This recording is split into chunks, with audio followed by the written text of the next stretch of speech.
Sistem ekonomi anti resesi.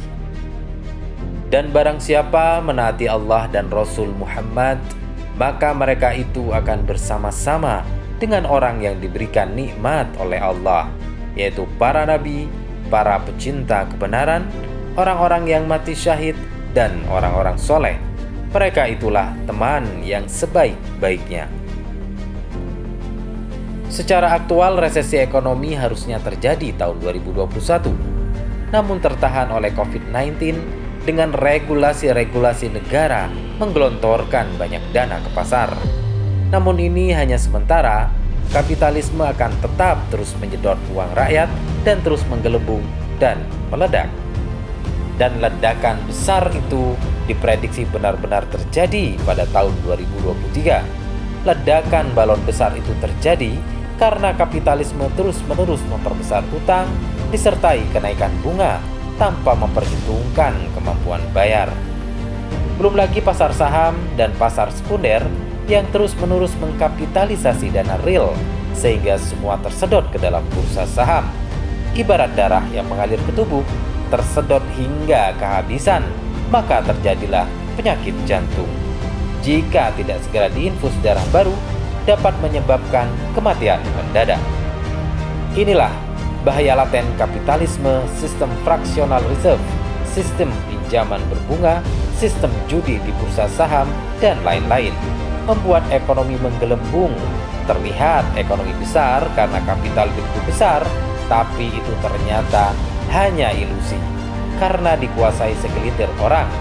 Darah rakyat disedot habis oleh sistem ini hingga sehabis-habisnya. Dalam Islam, hal seperti ini tidak mungkin dibiarkan terjadi karena Islam memiliki sebuah ekonomi terbaik dan teradil dari Sang Pencipta. Islam menerapkan sistem kepemilikan yang adil antara individu, umum, dan negara, sehingga kompetisi dalam ekonomi berjalan dengan adil.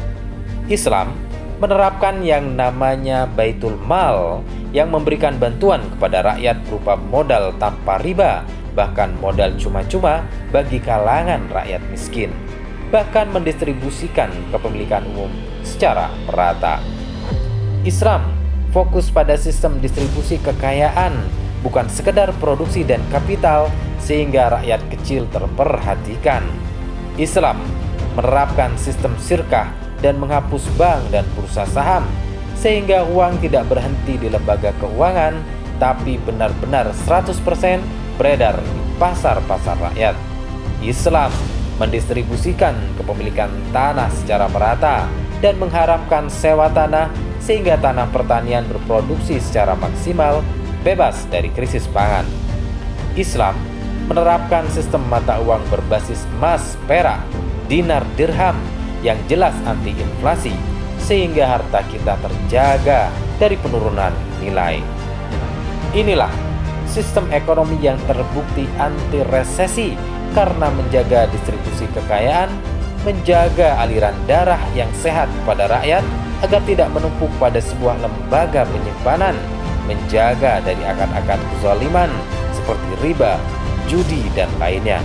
Dan ini semua akan dieksekusi oleh seorang khalifah dalam sistem peradabannya. Masihkah pengusaha muslim ragu dengan kehebatan sistem ini?